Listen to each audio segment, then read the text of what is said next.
Olha, minha infância e adolescência foi muito, muito, muito difícil. Eu acho que não difere tanto das vivências de outras pessoas trans, os desafios de se descobrir nessa sociedade, não se encaixando nos moldes que querem que você faça parte. Mas a minha dificuldade, princípio, que eu acho que eu me tornei ciente da minha existência muito cedo. A primeira vez que eu tive noção que eu não me encaixava nas expectativas que as pessoas tinham, eu tinha 6 anos de idade. E a partir daquele momento, eu já comecei a me questionar o que isso significa e como que vai ser meu futuro? Porque naquela época, a gente não tinha representatividade que a gente tem hoje. Não. Na televisão, em qualquer lugar. Assim, dos poucos representatividades que tínhamos, era daqueles programas de TV alerta, aquelas coisas do crime. Era jogado como as piores pessoas da sociedade. E eu tinha um pavor de mim que eu falava, meu Deus, eu vou acabar na rua, eu não vou conseguir emprego, eu não vou ser ninguém. Então, desde muito cedo, eu tive um problema muito grande com depressão, me machucar, inclusive com tentativas de tirar minha vida, primeira vez com 8 anos de idade. Nossa, muito cedo, nova. Muito cedo, amiga. Assim, eu tive consciência da minha existência e eu acho que eu absorvi o ódio do mundo direcionado pra mim. Sabe? Então isso foi muito, muito difícil. Eu tive uma relação muito complicada também, principalmente com religião. Meus pais não eram religiosos. Minha família não era super religiosa. Ia no domingo, na igreja católica, mas nada demais. Só que era eu comigo mesmo. Meu problema na minha vida toda sempre foi eu e o peso que eu colocava na minha vida. Em algum momento, não sei porquê, na minha infância, eu entendi que Deus me odiava. Mas alguém chegou a falar alguma coisa pra você, pra sua família? Pelo menos eu não tenho essa consciência. Não. Talvez eu vi alguma coisa na televisão, ou eu ouvi conversas que entraram na nossa cabeça, porque quando a gente é criança, tudo ao nosso redor é informação pra gente construir quem somos. Mas por algum motivo eu entendi que o Deus que criou o universo me odiava. E eu direcionei todo esse ódio pra mim.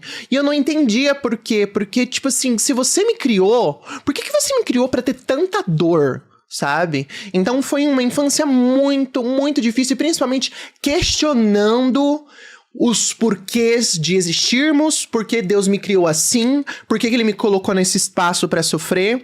Eu acho que tem um período muito significativo na minha infância, que eu, dos meus 9 aos 10 anos de idade, eu tive uma fase muito complicada, me questionando e questionando também Deus. E eu lembro, não sei porquê, que eu vi em algum lugar que falava assim que Deus ouvia as crianças. E eu lembro exatamente de passar uma semana, na hora de dormir, orando pra Deus e chorando, pedindo me faça normal, ou então acabe com a minha vida, que eu nem acorde de manhã. Foi uma semana certinho, comecei segunda, terminei domingo. Quando chegou na outra segunda, e eu acordei viva de novo, eu falei, bom... Ou Deus não existe porque Ele não ouviu minhas orações e falou que Deus ouve as orações das crianças, ou Ele não cometeu nada de errado.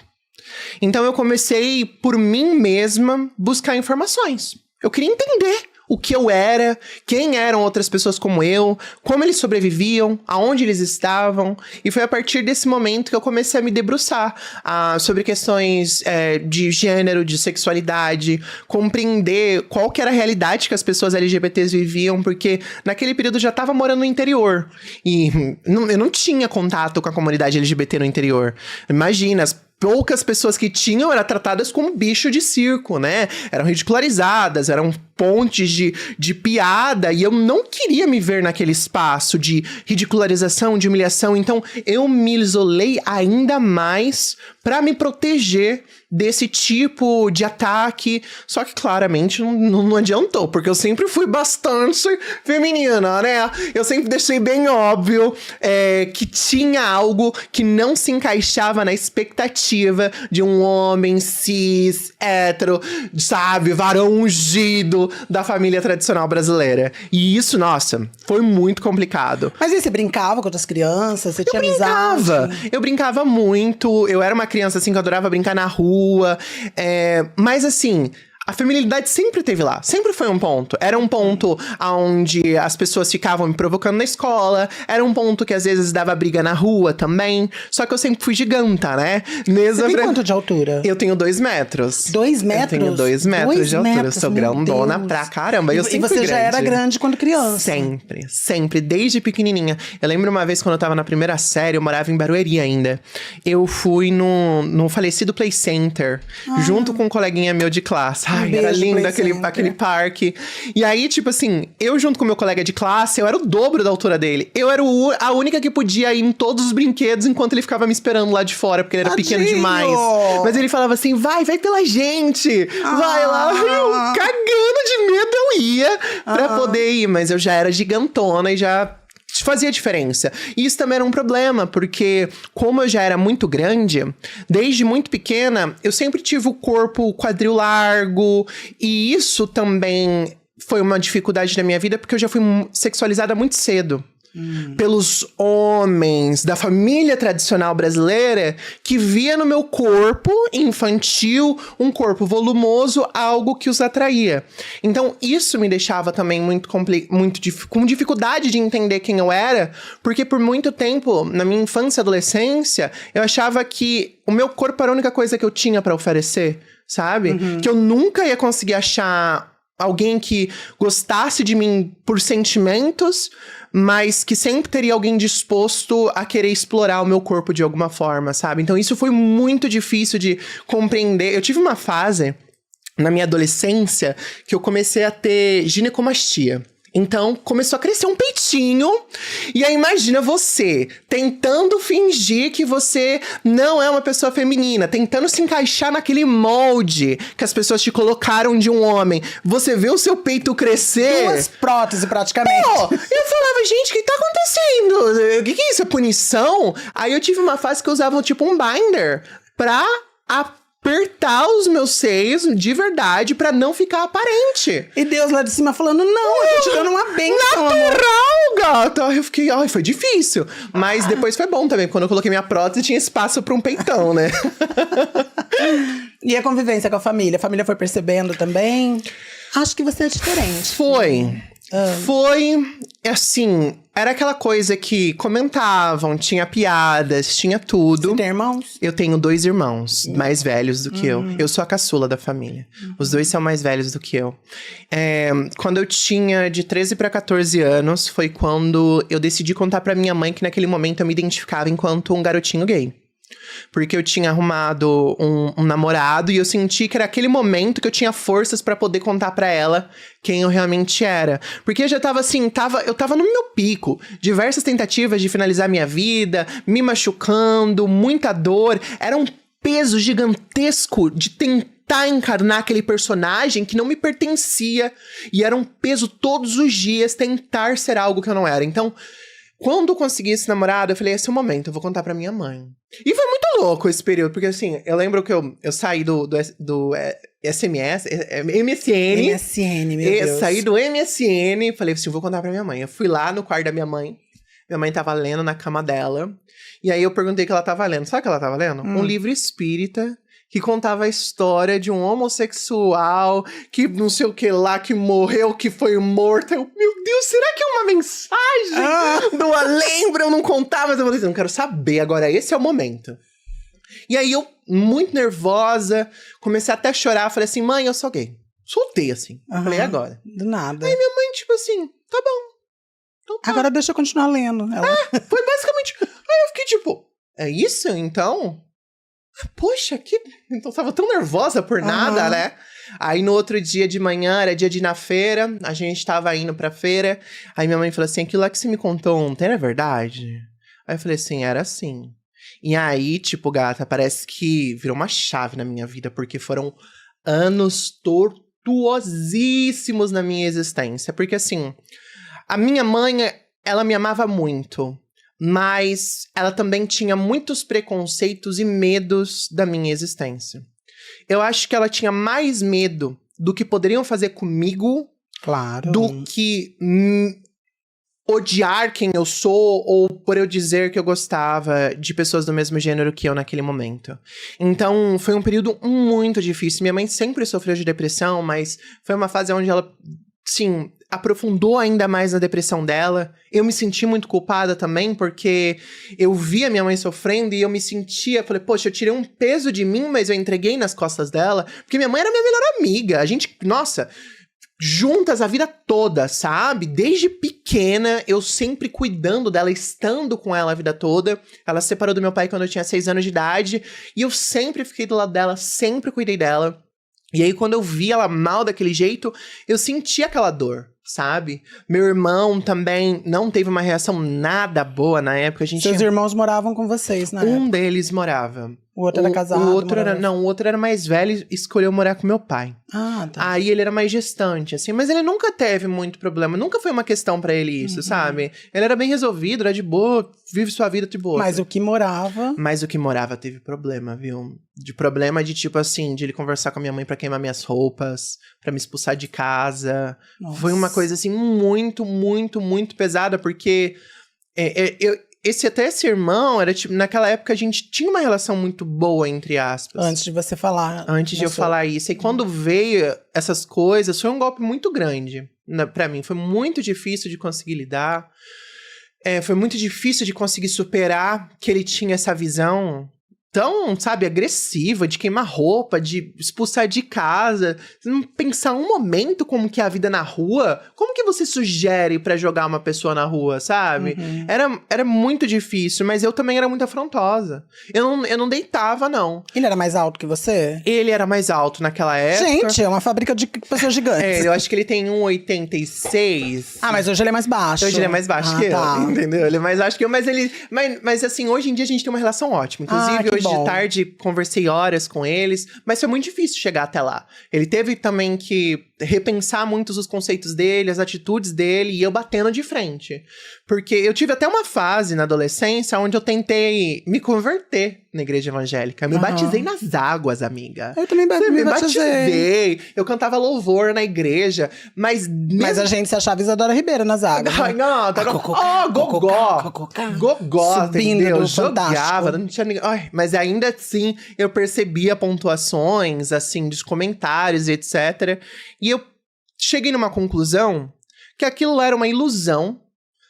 Eu tentar me moldar para agradar os outros era a coisa mais irracional e imbecílica que eu poderia fazer na minha existência. Eu moldar a minha vida, me sentir desconfortável, me machucar, para que o outro se sinta melhor comigo? De forma alguma. Aí, tipo assim, eu saí da igreja, logo depois também minha mãe teve péssimas experiências com essa igreja. Falei, mãe, bola pra frente. Se Deus existe, ele vai estar dentro da nossa casa, ele vai estar dentro do seu quarto, e a gente não precisa daquela igreja que injeta tanto ódio dentro da gente pra encontrar ele. E aí, poxa, minha mãe também começou a rever os conceitos dela, eu fui conversando muito com ela, e é muito louco porque nessa fase da minha adolescência eu era muito afrontosa e eu sempre tive... eu sempre fui muito de confronto mesmo. Eu, adolescente, já testando maquiagem, num período que ninguém fazia isso no interior. Eu lembro até hoje a primeira vez que eu passei um lápis de olho preto e saí na rua, tremendo, coração pau, pau, pau, pau, pau. Mas aquele era um ato de resistência minha, sabe? Revolucionária. Mal sabia que depois ia estar de paixão. Tá tranquilíssima e feliz, sabe? E eu acho que é legal a gente poder olhar essa trajetória, porque eu lembro da dor que era eu não poder explorar os meus desejos que eram mais naturais e íntimos meus. E com a minha mãe, nossa, a minha mãe, ela era uma pessoa assim, que ela fazia uma manipulação emocional. Então ela chorava, fazia aquele escarcéu. Eu lembro um dia que eu saí de casa com uma saia, eu tava trabalhando numa ótica, que eu era vendedora. Com meu salarinho, eu comprei uma saia de oncinha enorme, até o pé, assim, bem bonita. E aí eu saí pra ir na casa da minha amiga. Quando minha mãe me viu com a saia, já começou a chorar. Você não vai sair assim! Não sei o que ela falou assim, eu vou sim! Saí correndo, deixei ela chorando dentro de casa. fui seguir minha vida, sabe? Era um ato de resistência, não apenas a minha mãe de tentar me abafar, mas do mundo de tentar me abafar. Porque eu vivi muitos anos me odiando, muitos anos odiando tudo que pertencia ao meu ser. E eu tive uma experiência de quase morte em uma das tentativas de terminar minha vida que eu fiquei cansada.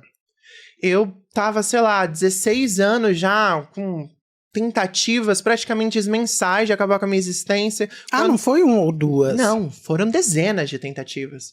Porque eu ainda me preocupava. Gente, você tava tentando do jeito direito? Porque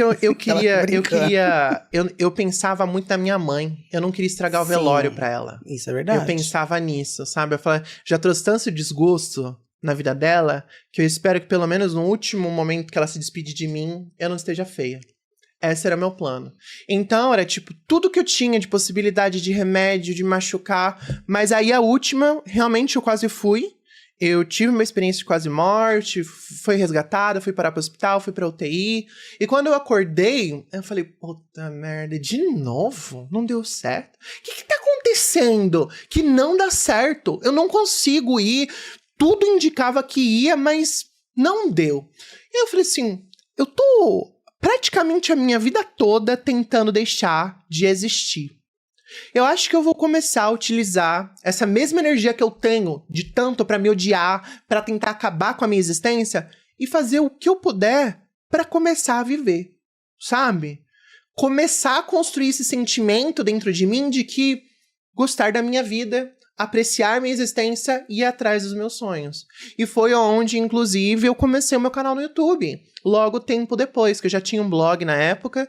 E eu falei, pô, vou começar. Eu tenho um objetivo, eu quero trabalhar em casa, eu quero trabalhar com comunicação, eu quero poder atingir a vida de outras pessoas, porque eu achava que da mesma forma como ter o conhecimento a respeito de questões de gênero, sexualidade, me libertou para ter mais força e decisão sobre a minha existência, sobre a sociedade no qual eu tô, eu sei que esse conhecimento pode ser impactante para outras pessoas também. Sim, com certeza. E aí foi onde eu comecei a produzir conteúdo sobre as minhas descobertas, os meus questionamentos. Mas você fazia em tempo real? Por exemplo, tô dizendo assim, hoje eu descobri tal coisa, já ia fazer um vídeo? Ou você primeiro tinha entendimento de tudo que você estava descobrindo? Eu esperava mais a fundo, porque eu já tava na internet há bastante tempo. Eu sempre fui criança da internet, eu tinha blogs, eu tinha um monte de coisa. E eu sabia que a partir do momento que eu trouxesse esse tipo de informação, eu tinha que ter autoridade e certeza naquilo que eu tava falando. Mas até você ter essa descoberta sua pessoal, o blog era sobre o quê? Não, o blog já era sobre questões da comunidade LGBT. Eu já discutia sobre as coisas que eu ia aprendendo, sobre a sigla, sobre a comunidade, o que é homossexualidade, o que é uma pessoa trans, o que é tudo isso, que a gente não tinha esse tipo de informação em lugar nenhum. Então era aquele início de YouTube, aquele início dos blogs, e aí eu comecei a transformar os posts que eu tinha feito no blog para vídeo no YouTube. Perfeito. Exatamente discutindo esses pontos. E aí eu fui trazendo também questionamentos meus, os desconfortos que eu tinha, porque eu encontrei paz nessa questão da orientação sexual na minha adolescência, só que quando consegui ter paz com isso que eu fui perceber, mas não é aí a questão, o X da questão. Não é sobre a sexualidade, é sobre como eu me identifico enquanto indivíduo nessa sociedade. Aonde que eu pertenço? Aonde que eu me sinto confortável? E foi apenas quando eu descobri sobre a não binariedade que eu encontrei uma descrição para a experiência que eu já vivia. Porque eu lembro quando eu era adolescente, eu tinha tipo uns 14 anos, eu conversei com a minha melhor amiga assim, se existisse alguma coisa onde você não é 100% mulher, nem 100% homem, que você é alguma coisa além, seria eu. Mas como não tem, quando me perguntarem se você é homem ou mulher, que perguntavam muito na internet, eu vou falar, sou viado mesmo. É isso que eu sou. Não é isso que vocês me chamam? Não é isso que vocês já me intitulam? Então eu vou trazer esse título pra mim. E por muito tempo na internet, era assim que eu me identificava. Não era nem homem nem mulher.